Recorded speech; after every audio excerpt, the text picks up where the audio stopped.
For those of you who've been around amateur astronomy for a while, you realize that dark skies are a pretty precious commodity for us. The influence of light pollution is increasing all over the place, um, and I think one of the areas that a lot of us here in Texas like to go to get dark skies is the Big Bend region of Texas.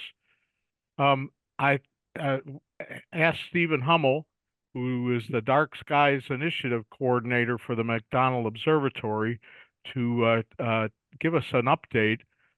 He's very active in the Big Bend area in terms of trying to not only maintain the dark skies that are down there, but also to improve them. And I think Stephen's actually maybe expanded his purview a little bit as well to other areas in West Texas. I know I've recently saw, I'm friends with Stephen on Facebook, and I saw some work that he was doing up in the Guadalupe Mountains National Park area. Any rate, just as a way of an introduction, Stephen is the Dark Skies Initiative Coordinator for McDonald Observatory, a remote research campus of the University of Texas at Austin. His work is focused on preserving dark skies in the Big Bend and Permian Basin regions of Texas through responsible outdoor lighting practices. In his spare time, he is an award-winning astrophotographer with a specialty in rare electrical phenomena above nighttime thunderstorms. If you've been around and you're aware, Stephen takes awesome pictures of sprites out in West Texas. With that, I'm going to turn it over to Stephen, and thank you very much for being with us tonight. Thank you. All right. Let me get my screen up here. All right, there we go. Yeah, thank you for the introduction, Don. Again, my name's Stephen, and I am out at McDonald Observatory. If you are unfamiliar with McDonald Observatory, we are in the far western portion of Texas and the Davis Mountains. We're at a relatively high elevation, about 6,800 feet, and home to several large research telescopes, the largest of which is in the foreground here, the 10-meter Hobby-Eberly telescope. We're also not too far from where the Texas Star Party is hosted down at Prude Ranch. That's kind of actually just on the left side of the photo, out of frame. It's visible from here. My job essentially is to preserve dark skies in this region of Texas, nominally for the sake of astronomical research as well as outreach that we do here. But as we'll explore through this talk, in practice, it's for a lot of other good reasons too. So McDonald Observatory's competitive edge compared to other ground-based observatories is our dark skies. Of the major astronomical research observatories in the United States, we have the darkest skies, not including Hawaii. So in the lower 48, we have the darkest skies. And that's excellent. That's crucial for our work. It's a big reason for why we're still successful. We're still doing new research and building new telescopes. But also in the back of my mind, every time I say that we're the darkest major observatory, I get a little worried because what's the state of all the other observatories if we're the best? And quite frankly, it's not good. If you look over a lot of the world, dark skies are vanishing quickly, even in places we previously thought untouchable or inconceivable that they would be impacted by light pollution. And indeed, our sky is not perfect. We do have light pollution here. Truly perfect skies are vanishingly rare. It's not enough to affect research, but the goal is to keep it that way, to ensure that our sky stays good enough for good quality research. So in 2011, we began the Dark Skies Initiative. This was founded by my predecessor here at McDonald Observatory, Bill Wren. Some of you may have been familiar with Bill. He's since retired, moved on from the region. But Bill Wren really was sort of the godfather of this movement, and he'd actually been active in dark skies well before 2011, going back to the early days of the International Dark Sky Association. So the Dark Sky Initiative is sort of McDonald's effort in this region of West Texas, and it kind of has four I guess I could say prongs, right? There's four key components to it. The first, which I'll go into detail on because I figure this is one of the few crowds that'll really appreciate this, is how we measure and understand ground-based light pollution. And for the scope of this talk, I'm just talking about ground-based light pollution. I could give an entire another hour-long talk on satellites and rockets and all that associated thing, but you'll have to invite me back again for that talk. That's a different one. We also develop policy and strategy. There's a lot of kind of strategic thinking into where we put resources and who we talk to protect dark skies, and a lot of relationship building to promote solutions to lighting, figuring out what is the best strategy to not only who to talk to, but what kind of lighting is best. There's a lot of research behind that. And then, of course, a lot of general education and outreach efforts through programs dedicated to that, like Star Party programs or other K-12 programs, as well as incorporating dark skies into other outreach efforts that sometimes don't have anything to do with astronomy, but may involve other topics. So this is a map. This is actually should be a video here, which I'll play for a second, but pay attention to the year in the lower right corner as I play this, starting in 2012. We have a map of Texas and some other surrounding area. I'll go into detail on how this map was created in a bit, but it's showing you light pollution. It may look similar to some other maps you've seen online if you've ever looked at a map of light pollution, but you'll notice this one's a little more pessimistic. This one actually looks a little worse than most, and I'll go into that. But I'm going to show you how it's changed over the last decade or so. This is 2012, I believe, to 2022 is where this data is from. As you see, it really changed quite a bit. Yes, the cities got bigger. If you look off the coast there, you can see a lot of dots moving around from oil rigs. And then in far west Texas, in the Permian Basin, that's not Midland that's growing, that's oil and gas as well. And the Eagle Shale south of San Antonio is another really big oil and gas play. So yes, light pollution is growing quickly worldwide. It's growing in North America by about 10% per year during this period, which is very fast. But really, for Texas in particular, it's growing very fast in rural areas. It's not just that we're building more stuff.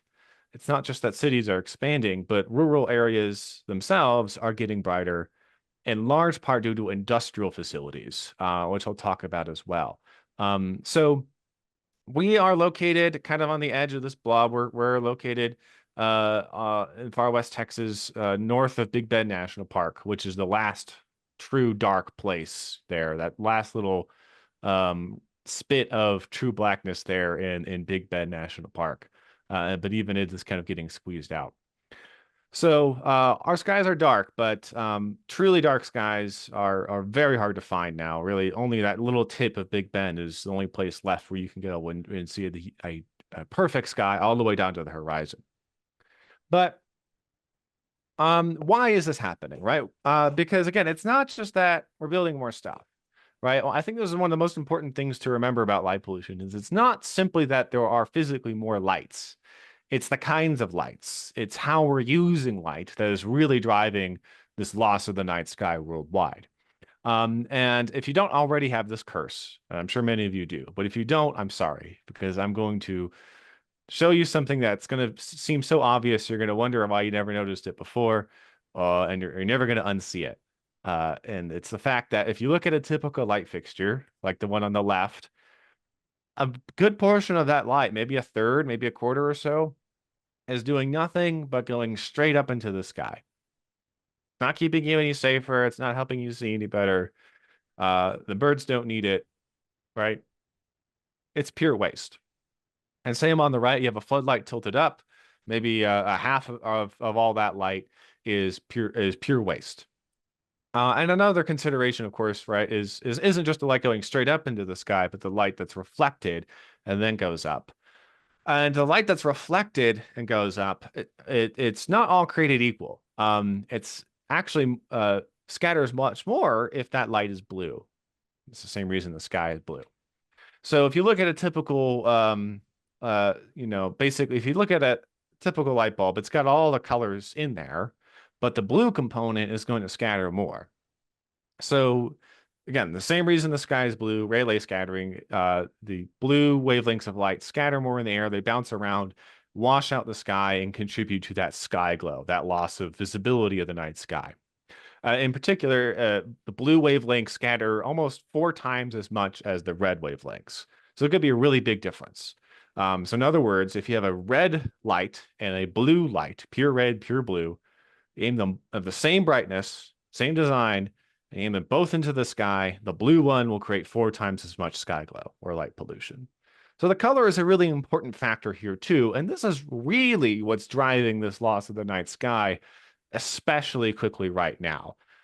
Because as cities are switching to LEDs, which tend to be more white and thus contain more blue, the sky glow problem is getting worse, even if the overall intensity of the lighting isn't actually getting that much brighter. So the spectrum or the color composition of light has a lot to do with this too. And so as cities are swapping out to LEDs, more of that blue light's rebounding off concrete, parking lots, and all that stuff, and thus contributing to sky glow. So this is a big reason too. But the other thing is a little more subtle. I actually have a degree in economics, which I have to use somehow. But in economics, we call this Jevons paradox. When LEDs came into the scene, they're cheaper, they're more energy efficient, so we can use less energy on lighting, right? Well, yeah, but what economists understands is actually what most people are going to do is just use more light because now they can afford to use more light. If you make something more efficient, you use more of that resource. It's the same thing when, say, you plan a road trip. You tend to plan a big road trip if you have a gas-powered car when the price of gas is really low, not when the price of gas is really high. So you spend more money on gas when the price of gas is low. You might actually spend more money overall on gasoline when the price is low versus high. So just because we're more efficient at utilizing a resource doesn't mean that we use less of that resource. And in fact, as a country, we are now spending more electricity, more watts on lighting than at any point before, even though those lights are more energy efficient than ever before. So thus, we're using more light than ever before per capita. So all that amounts to saying this is really bad news for the night sky. It's not to say that LEDs themselves are bad, because they can be pretty much whatever you want. There's really no reason why you can't have a good LED that is night sky friendly, but that's just the way we've typically used them is not so great.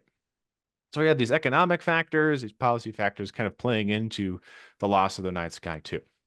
But why does this matter, right? Why should we care about losing the night sky? And of course, this is a group of amateur astronomers. I'm sure you all know why it's important from your perspective. But there's some other reasons too. Energy waste is a big one I just mentioned. We're wasting billions of dollars of electricity doing nothing useful, going straight into the sky. We're not thinking about it carefully. Light pollution has huge ecological consequences too. It is responsible for hundreds of millions of bird deaths every year, as many migratory birds use the stars to navigate or are confused by artificial light sources and can often collide into structures as a result. It can affect insects as well. You've seen that it was responsible for insect decline globally. It can impact pretty much all manner of life when you really boil it down, because all life on Earth evolved under a natural day and night cycle. And if we remove that night portion, we essentially remove the habitat that many forms of life were adapted to on Earth, including us. We need sleep. We need a healthy, dark environment at night. And so light pollution can affect human health too.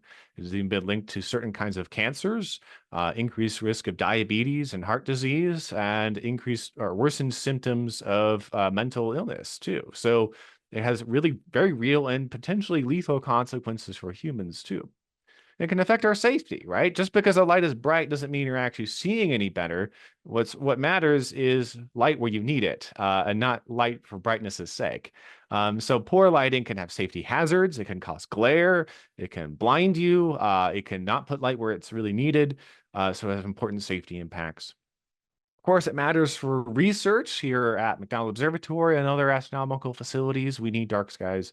So light pollution affects research. And also culture. This is one I think that increasingly is important because in modern day life, many younger audiences have no idea what the natural night sky even is supposed to look like. They've lost all frame of reference. Most children today have never seen the Milky Way, have no idea what it's supposed to look like. And all throughout human history, people have looked up and been inspired by the night sky. If we lose this resource, we're losing that source of inspiration.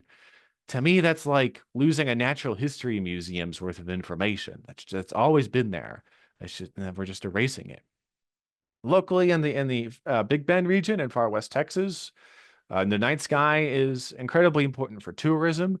2/3 of the visitors to the region in far west Texas participate in a stargazing program during their visit. So we're not just one tourism draw, we're one of the main tourism draws for the region. And so for us, it plays into the local economy. And also national defense. This is one that's not always brought up, but many military uses also need an area devoid of light pollution. And in some cases, areas around military bases are required to have certain lighting ordinances similar to observatories. So that sometimes comes up too. All right, so it matters a lot. But if we want to address this problem, if we want to solve it as a scientist, first, we need to measure it. And if we want to measure if what we're doing is working, we need a reliable way just to measure light pollution. And more so, we need a way that is repeatable and everyone's on the same page and is accurate and precise enough for our needs. But yeah, first, we needed to define what light pollution is anyway, at least for the sake of what we're trying to measure. And what for astronomers we're trying to do when we say light pollution is we're usually talking about sky glow, which is the washing out, that scattering effect in the night sky. There are other kinds of light pollution that can be defined in different ways. It could be a light shining onto your property from some neighbor's property. It'd be like trespass. Glare is another kind of light pollution that you could measure and define different ways. But for our sake, we're just talking about the light scattering in the sky, assuming you're not immediately next to a light source, right? So you're already a few miles maybe, or at least half a mile from a light source and trying to measure the glow around it. So you may already be familiar with some methods to measure light pollution. Probably the most common, the most popular among amateur astronomers is the Bortle scale. If you're not familiar, it's basically a 1 through 9 scale, 1 being perfect, no light pollution at all anywhere you look, 5 being kind of a suburb, and then 9 being a typical middle of the city, Times Square, New York kind of sky where you maybe see the planets and the moon, and that's probably about it. However, this is really insufficient for us. And every time I hear someone use the Bortle scale, there's a little something kind of goes off in my brain. It's like, what do you really mean by that? Because it's kind of in the eye of the beholder as to what you think a location is. It's not really quantitative, right? There's not a hard number associated with it. I've sometimes seen attempts to associate a hard number with it, but I'm not very satisfied with them. It's qualitative, right? It's in your own eye, your own interpretation is primarily how it's used. And it's really not precise enough for our needs, right? 1 through 9 is not enough precision for what we're trying to measure because, there's a pretty big difference between a 2 and a 3 or a 1 and a 2. So another method you may have seen is also fairly popular are sky quality meters. We do use these. These can be pretty handy. This is just a simple handheld meter that you can buy. You aim it up at the sky, you push the button, and it gives you a number. It's pretty easy. It's pretty simple to use. There's literally one button on it, so it's kind of hard to screw up. Though people find ways. So it's really easy to use. You can train volunteers. You can train kids to use it. It gives you a real scientific quantitative result. And if you take them over time, you can track changes over time as well as spatially. So we have sky quality meters set up around the Big Bend region to help monitor the sky. But really, these are kind of limited in what they can tell you. First off, they really only measure accurately straight up, only directly above you. They can't really tell you much about a light source on the horizon, even if it's really obvious to you. And they can't differentiate between natural light and artificial light, right? And I think this is a really critical component, and a lot of people put too much emphasis on this, right? Uh, just because the number isn't the is telling you it's a little brighter than usual doesn't mean it's light pollution. And it doesn't know what the light source is. It could be the Milky Way. It could be Jupiter. It could be zodiacal light. It could be any number of natural reasons because the night sky changes in brightness naturally, minute by minute, hour by hour. It's always changing all the time as things move around. And the sky quality meter can definitely pick up on those changes. And it's really hard to tell if what you're reading is light pollution or just the Milky Way or something else in there. So you can't really just aim at one night, one measurement, and get an idea of the site very accurately. You have to take a lot. This is especially if it's actually a dark site. If you're in a really bright area where you can't see these things anyway, then it is actually pretty useful. But for our conditions, it's really not that useful if you have a pretty dark sky. So another method that's sometimes used are satellites. And you may have seen maps like this. Lightpollutionmaps.info is another pretty popular site. If you're trying to find a dark sky site, you may have used a website like this. These are really handy. They have total Earth coverage pretty much. Maybe some holes on the poles, but that's about it. And they're repeatable and reliable. But the really big caveat that a lot of people don't realize about these maps is they're almost all made with an instrument suite called VIIRS. And that stands for Visible and Infrared Imaging Radiometry Suite. And VIIRS is an instrument that is blind to blue light. It sees green, red, and infrared. It does not see blue light. And if you recall earlier, I said that the worst problem right now, the worst kind of light is blue because it's what scatters the most. And that's what your eye is most sensitive to at night when you're dark adapted. So it's missing the worst kind of light, and it's dramatically underestimating the impact of light pollution right now. It also dramatically underestimates horizontal light, which can be debilitating from the ground, but from above not look that bad. Think of, for example, of an illuminated billboard, one of those giant LED billboards that changes. From looking directly from above, when you don't actually see the screen, it doesn't look so bad, but from the side, it can be terrible. So yeah, it's very limited in the angle because it only looks straight down, and it's very limited on the spectrum. And so it doesn't really always represent the real world experience. So we can't simply rely on satellites alone. So we need another method. We need a method that's ground-based because we're observing from the ground, and we need it to cover the entire sky. Because if we're really measuring light pollution, we want to know what's happening, not just straight up, but on the horizon too. Well, that's where it's going to come from. So we have another method called all-sky photometry. And this is a method developed initially by the National Park Service Natural Sounds and Night Skies Division, namely Dan Dorisco and Simon Baum were two of the pioneers of this. And it's basically it's a modified Celestron mount and with a little CCD camera on it. I say it's little, actually, by modern standards, it's pretty chunky. It's pretty hefty.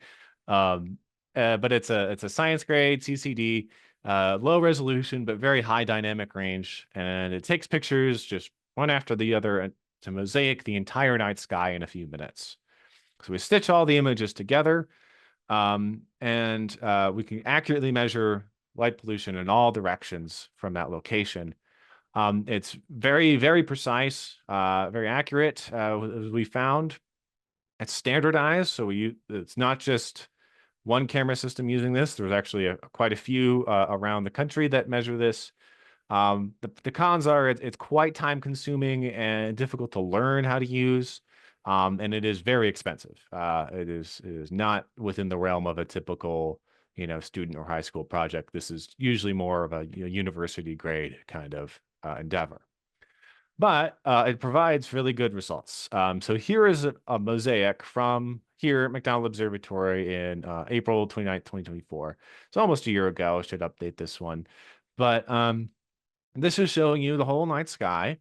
And it's also showing you natural light too. But here's the trick. We know how bright the stars should be. We know where they are. We know if we know the time and location, we know where they are and how bright they should be. Therefore, we can actually remove all of the natural light from the data using a model. So, for example, if you look over on the left, there's a kind of a green globe extending up. And if you didn't know any better, you might think that's light pollution, but it's not. It's actually zodiacal light, natural sunlight scattered off of dust in the solar system. But we can remove that to leave just the artificial light. And this gives us a way to measure light pollution from a location. So the ratio between these two images, basically. A perfect ratio, meaning no light pollution at all, would be 0. So the sky is 0% brighter than natural. This measurement, the ratio is 0.3. So that, but you can think of that as the sky is about 30% brighter than natural conditions. That's more than I'd like, to be honest. But it does also show us that none of that light is really above 30 degrees. And for science here at the observatory, we don't aim our telescopes below 30 degrees. So that's kind of the cutoff. You can see the largest source of light from McDonald Observatory is definitely the Permian Basin. All the oil and gas activity is by far the largest source of light. There really is no major city in that direction. A lot of people think it's Midland. It's not really Midland that you're seeing. It's actually pretty far. It's a very minor contribution. It's really the oil and gas industry. We also have El Paso, which is about 180 miles away. You can still see it, but it's not too bright. And then Alpine, which is about 30 miles away. It's a town of about 6,000 people, college town. It's got some stadiums. It's really not too bad. They do actually a decent job for a city of its size. So the Permian Basin, therefore, is the brightest source. But a lot of people, when they think of oil and gas activity, they ask, well, what is it though? Like what is the actual source of light we're seeing? Is it flaring? Is it workplace lighting? What is it? Well, here comes the second tool. Actually, I'll show you in a minute to determine what the source of light actually is in more detail. But if you go to this map, this is a database of these measurements from all around the country, because we do them not just at McDonald, but we do them all around. I just did some down near El Paso, as well as at Grand Canyon National Park last month. And the National Park Service has a database starting around 2001. If you scan that link and you go to this website, you can go onto each and every measurement and see what the night sky was like that night. So then we take that information and then combine it with satellite data to kind of fill in what was missing from the satellite data and extrapolate, and we get an estimated map, which is a lot more pessimistic because this accounts for the scattering of light and the blue light too. And so this gives you a map of the United States. This is 2022 data, so it's 3 years old now. But now you can really see the scale of the problem on terms of the country is pretty bad. There's still some dark skies in Texas on the tip of Big Bend, as well as Nevada and Oregon, Idaho and Montana. But those are the last remaining truly dark spaces. So it's getting pretty bad out there. So, all right, so we know how bright it is, but what about the composition of the light? So that's where a spectrometer comes in. This is how we measure the composition or what the spectrum of light is in the source. This is another pretty expensive device, and it takes a long time to collect data, but is very useful. So here is a typical spectrum of a natural sky, aiming straight up. So if you're in a dark site, aim the spectrometer straight up, this is what you get. And there is light, right? It's not totally pitch black, but what you're seeing is the stars in the Milky Way kind of forming that continuum on the bottom, as well as a natural phenomenon called air glow, which is actually a non-trivial problem if you're trying to study dark skies. Air itself emits light. This is not light pollution. This is just a natural phenomenon that's going on all the time, and it changes in brightness. And it's typically this kind of greenish yellow color, but also has some emissions in the orange and red as well. So that's always going to be there, and it changes night to night. So some nights air glow is a lot brighter, and if you have an SQM, it'll pick that up, and then you can't really tell. But sometimes it's darker. But if you look at a light polluted sky, you have a lot more additional light. You still have the air glow lines, but then you have kind of a broader continuum, and the spectrum of LEDs dominates. This is a sky glow from the oil field, the far infrared, The red there is a little bit of that's from flaring, but most of this is from LEDs. So we know that it's not really the flaring that's causing issues for oil and gas. It is actually LEDs. And that's good news because LEDs we can actually do something about. We can fix that. Flaring is really hard to fix. Better, more well-funded people have tried to eliminate flaring than me and have been unsuccessful. So I'm actually thankful that it's not flaring because that'd be really tricky. So, all right. So we know that the problem, right? We know generally it's blue light, it's unshielded lights aimed up high, especially modern LEDs that are really driving this. So we need to come up with a policy then to help protect the night sky. So back in 1976, the state legislature of Texas said that these 7 counties in West Texas could adopt orders regulating outdoor lighting. That was back in the 70s, and for the first 10 years or so, it was just Jeff Davis County, where McDonald Observatory is, that adopted one. But in 2011, by 2011, Culberson, Hudspeth, Presidio, Brewster, and Pecos had all joined Jeff Davis County. And Reeves was the lone holdout, but Reeves is where most of the oil and gas activity is. So it was the brightest source. So in 2011, the state legislature actually passed a law changing the language from may adopt an outdoor lighting ordinance to shall adopt an outdoor lighting ordinance, and thus compelled Reeves to create a policy to protect the night sky. And that was a big moment in 2011. And I'm happy to report that since then, all these counties have actually updated and strengthened their ordinances to better reflect the changes that LEDs have brought. Because before about 2020 or 2021, none of the ordinances had anything about the color of light, which, as we now know, is actually a really big factor. So Jeff Davis County, Brewster, Presidio, Reeves counties all voluntarily updated their ordinances to the modern standard as defined by DarkSky International. In fact, a little more stringent than what they say. And then 2023, Pecos County did as well. It's the big one on the right. And then Hudspeth County last year. So there's just Culberson left, which we're working on. Now, just because it's law doesn't mean it's enforced. The state says that they must have an ordinance, but that does not actually provide them any resources to enforce it. And although from time to time that it has been enforced, it really is dependent on essentially the county judge and county commissioner's discretion on how they do it. And strictly enforcing lighting can very quickly turn your support against you if you apply it too judiciously. So it's that's kind of my job, is to compel people to voluntarily follow the ordinance and lead with a carrot rather than a stick, because that frankly has been far more effective. So what do the ordinances really do, right? I could read you the whole legalese, but in a nutshell, it does the following things.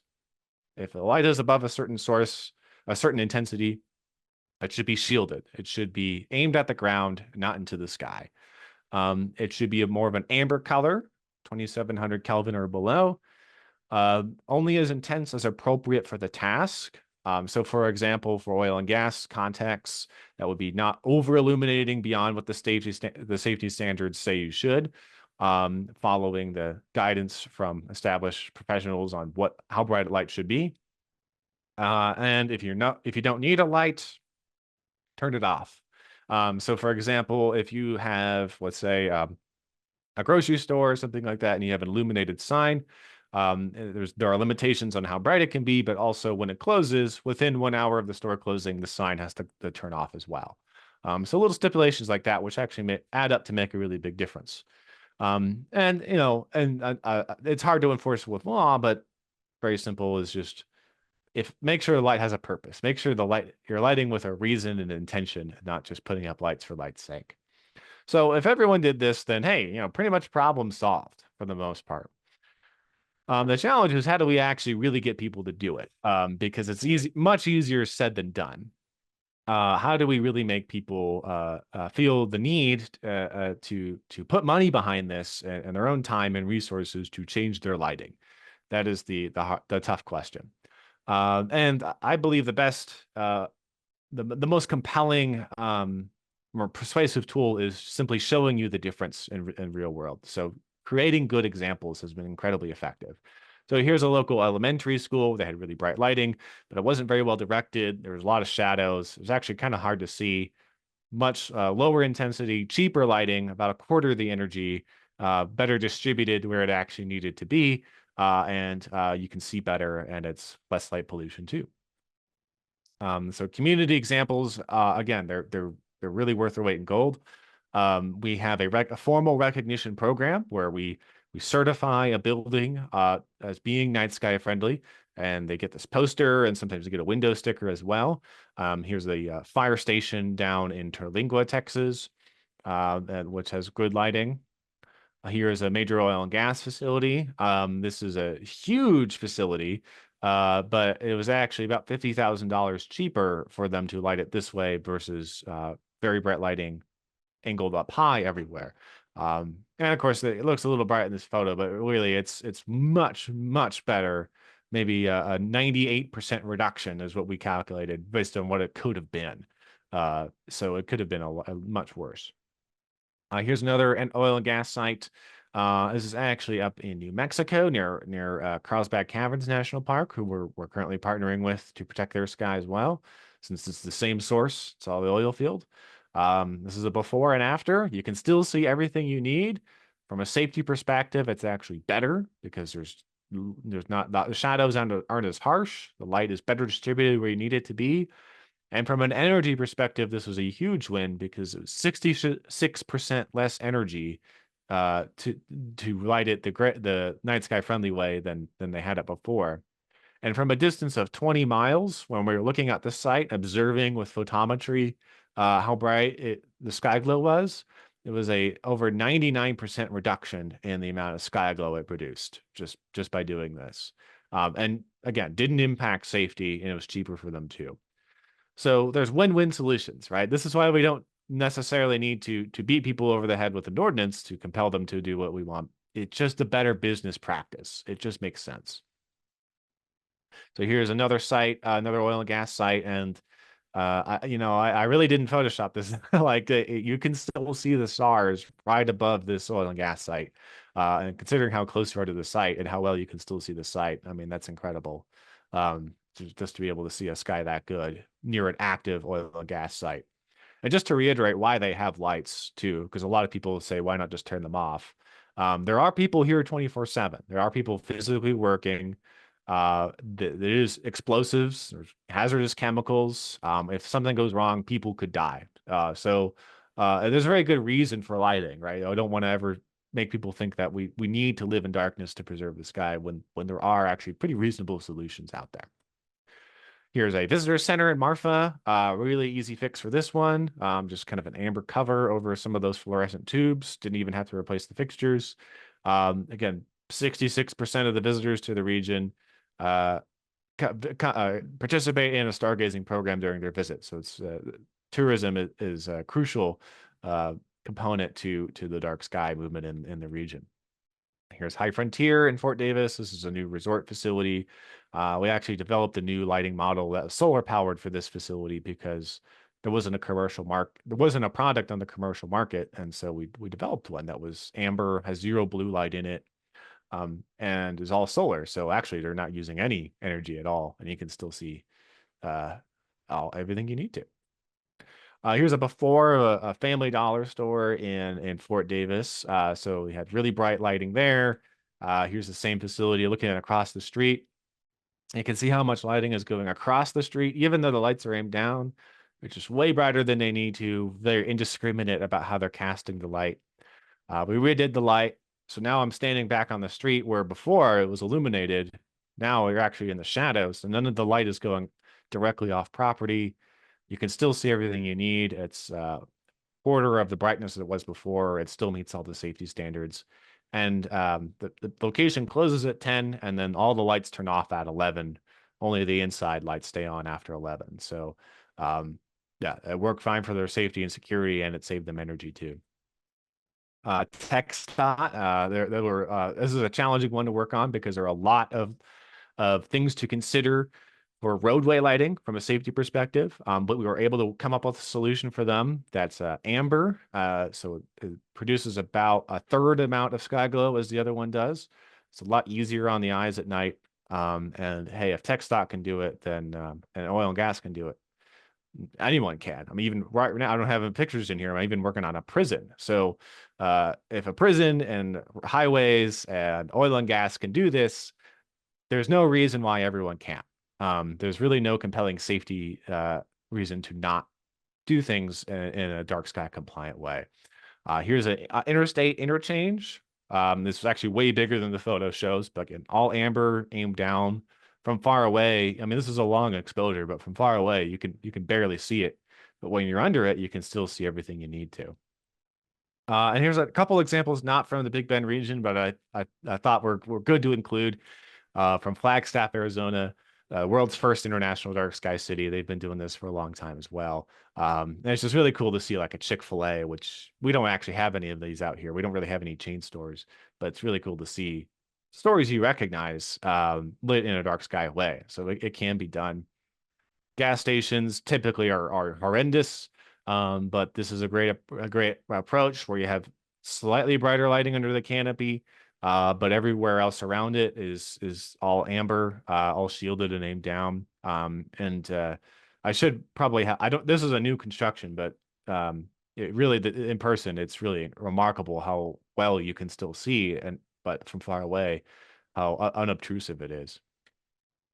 So, all right. So we develop programs to promote dark skies by building relationships with people, working on individual lighting, but we also incorporate these topics into our broad scale education and outreach efforts at the observatory. And you can see that in our new exhibit that was built a few years ago at our visitor center, where we're just talking about dark skies. We do, of course, a lot of outreach out in the field, working with people. And a lot of, I would say, kind of soft advertisement for dark skies. We have through kind of cultural events, art shows, music shows. We partnered with the city of Alpine for this great big mural about the dark sky efforts here, which I thought was really cool. So in in all of these efforts, though, it's really important to consider the community and consider your audience. I very rarely talk about astronomical research itself when I'm working in the oil and gas fields or the communities, right? If you really want this topic to sell, you need to understand what appeals to your audience. And we've done this in a sort of formal and structured way. One of the early efforts was an initiative called Respect Big Bend, which gathered all the different stakeholders in the region and did a lot of surveys on what people value about this place. Why do people live here? What do they enjoy about living in the Big Bend? And unprompted, right? It wasn't like multiple choice, but dark skies was one of the aspects that the community most valued about living here, as well as, hunting and recreation, and view sheds where, if you've been out here, you can see for miles and miles and miles. There's no trees, and that kind of does something to your psyche. And we made sure to understand, what aspects of dark skies appeal to a certain audience, because there's a lot of different ways you can approach this problem. You can make a pitch based on the ecological impacts, or the health impacts, or the safety implications, or the money or energy efficiency aspects. And you don't necessarily need to do all of them. I do think every presentation you give on this, if you're ever talking with someone who hasn't been in darkened, right, or enlightened on this topic, you need to make sure that they understand that we can do this without sacrificing safety. But beyond that, there's a wide range of topics that you can use to promote dark skies, and understanding your audience is critical to that. But the main three concerns are almost always going to come down to safety, security, and cost. So understanding how you're going to address those problems is critical. So we also had efforts to raise money to fund lighting retrofits in the region. So we donate light fixtures to schools, community centers, anything that's facing the public, that's kind of in the public interest, that may not otherwise have the money or may need public money to get it across the finish line. I know there's other local nonprofits that help fund for private lighting too. So in 2022, our efforts were formally recognized by DarkSky International through the creation of the Greater Big Bend International Dark Sky Reserve. And for this project, we not only partnered with the many various stakeholders in the region, like the state park system and national park system, but also CONAMP across the river in Mexico on outdoor lighting to preserve this last remaining area of true dark skies in Texas. So this is an official certification from DarkSky International, and it's the largest area in the world with this designation. They have a bunch of different kinds of designations. You can have a city or a park or a sanctuary, but reserve is the kind we have. A reserve is essentially a designated core area that you're really trying to protect, which is McDonald Observatory and the neighboring Davis Mountains Preserve, owned by the Nature Conservancy, and then a peripheral area that supports it. So this is, even though it's the largest area in the world that's certified, it's still actually smaller than my working area, which includes the surrounding counties. However, this is where the darkness of the sky meets DarkSky International's criteria. So we're very proud of this project. It's still the biggest in the world. Well, hopefully it stays true for a while. There's others that hopefully will be even bigger. But like I said, it's still very proud of this accomplishment. And that recognition, as well as other things, are really key to getting in the news. I think this is also underappreciated by people in the dark sky movement. Getting your subject out there, local news, on the radio, on international news, makes a huge difference. And just exposing people to the subject, and do it not just once, but multiple times, right? You need people to hear about it again and again and again for it to really sink in that this is something worth considering. So we've done many different media appearances, on all manner of media to get the word out about dark skies. And okay, well, did it work, right? We've done all this work on analyzing light pollution and thinking about light pollution and developing policies and lighting and working with people and promoting and education and outreach and funding retrofits and all of this stuff. Did it actually work? That's really what this is all about, right? Is the sky darker? Yes, it is actually, just a little bit. But since 2019, the sky has gotten about 18% darker, mostly from the Permian Basin. So as I flip between these, if you look at the sky glow behind the dome there from the Permian Basin, you can see that it got a little bit darker. And we're not done, right? We haven't fixed the problem, but overall in North America, light pollution is getting worse 10% per year. So for us to not only stop that trend, but even start to reverse it a little bit, is I think incredible. And I'm proud of all the people we've worked with to make this happen. It's definitely not just me. There's lots of people here who are helping and promoting this topic, but it is actually starting to turn the tide. We've got to keep that momentum up to make sure it stays that way, but we're starting to turn the corner. So with that, thank you so much. Appreciate your time and attention, and I am happy to take some questions. Okay, Mike Nelson, do you want to come off of mute and make your comment? Yeah, sure. I appreciate this topic, and I live in Tyler in Northeast Texas, and we're a little bit better in Houston with light pollution. But I listened to this, I realized we could all, we all contribute to light pollution, and maybe we can all do some stuff at home to help the overall light pollution, even though it makes very little difference. But it could all add up, as we saw here. And so I've got these programmable LED light fixtures on my front porch, and I just reprogrammed them from a bright white light to a yellow light and lower the intensity from 100% to 70%. And so I think that, if more people did that, then, it might help our communities. Yeah, absolutely. I mean, you just slashed your light pollution contribution by about half just by doing that, right? So yeah, it does add up.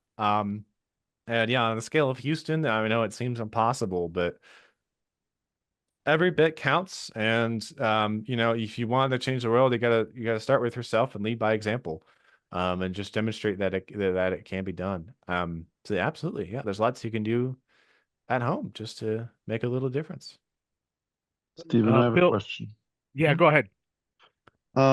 What do you think? When do you think on your current trajectory, or do you expect that you might be able to get back to net zero 2012 darkness? 2012.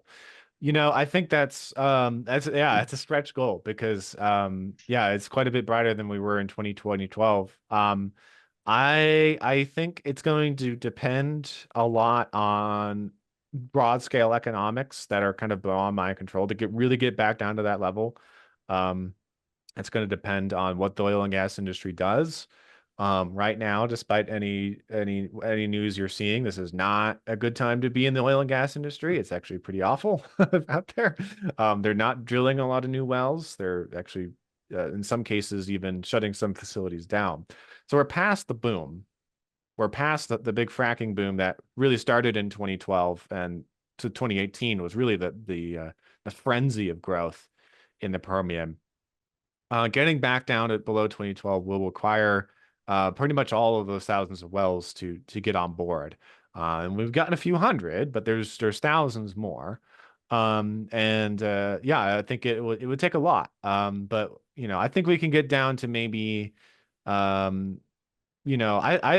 think if we continue this trend, and I'm prognosticating here completely, but we can get down to maybe another 25, maybe 35% darker than we are right now. But every step further is going to get harder and harder beyond that. It's going to And get have you done anything to directly address or come up with a way to address the light that's a byproduct of flaring? So there's really not much of it. It's less than 10% of the light out there. And frankly, Interesting. it's very dynamic, right? It can change by and by, but early on, in 2012, 2015, there was a lot of flaring, but they didn't have pipeline infrastructure yet, and now they do. And so they don't usually burn it unless they have to, or it literally couldn't be sold because it's too contaminated. But I don't see flaring as being that big of an issue. Again, it's one of those things that to really solve it would require enormous amounts of effort because even they don't want to flare, right? If the oil and gas operator has already an economic incentive to not waste that gas, and they've already done a lot to reclaim a lot of it. So anything further it would honestly draw so much pushback that it's not worth it for that last few percent. Yeah. Will you be walking the fields at TSP this year? I'm going to be pretty busy during that TSP week, but I think I should have one night to get down there on Thursday night of TSP. I should add that we also will have some speakers that week at the observatory because it also coincides with International Dark Sky Week. So I'll be giving a talk with alongside an industry representative from Chevron and the Mexico Oil and Gas Association on Tuesday. If you have more oil and gas questions, that'll be the whole subject of that talk on Tuesday at 8 o'clock, 8 p.m. At the observatory TSP week. And yeah, you can even ask the oil and gas people yourselves what you think.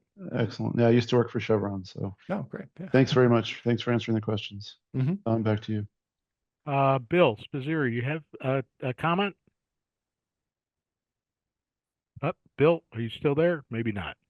Yes, there you are. Okay. Mute. And my comment is just congratulations, Stephen, on your success.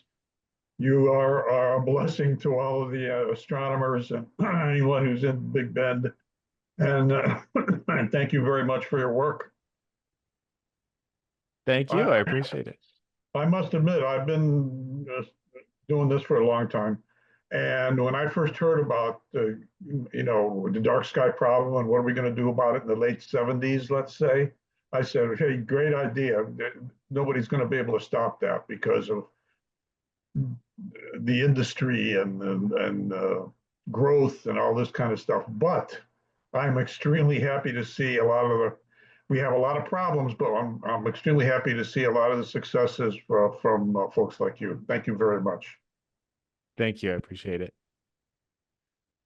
Stephen, just a quick question from me. Well, maybe not quick, but I used to work for a major engineering company in Houston. That a big part of our client base was oil and gas companies.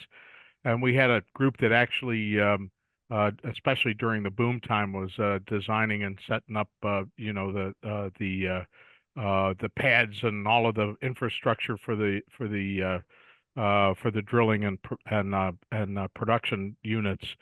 Has there been any education towards those kind of folks? I mean, I would imagine there's a big there's a group of folks that are there that do that service, and if they could be brought around, maybe it would help as well.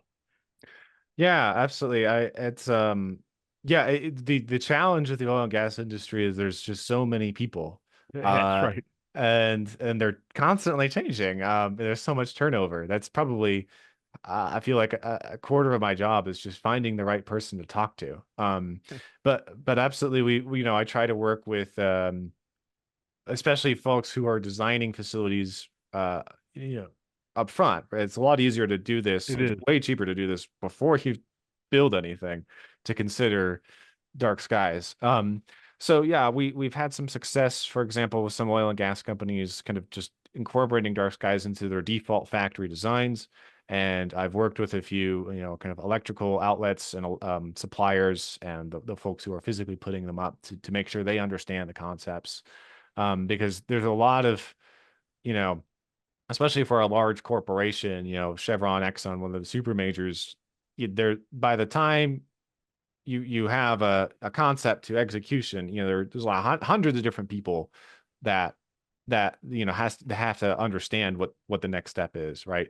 And even if just one or two of those people don't get the concept of dark skies, they didn't get the memo, then they're not going to pass it on to the next person. So there's a lot of playing telephone, right? To make sure people get what this is about. Because I've had a lot of cases where people have good intentions and think they're doing the right thing, and then it turns out, somewhere along the way they kind of lost the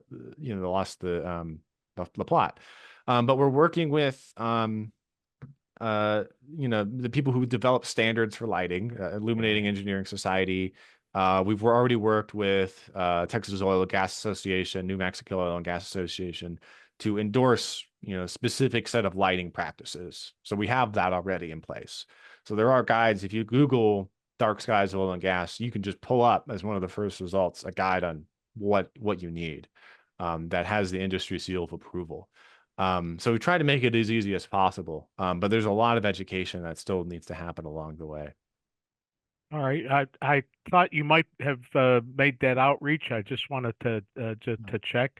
One of the other areas that I'm involved here in the Hill Country in a couple of different county lighting groups, and we seem to be having some success of getting the realtor community on board.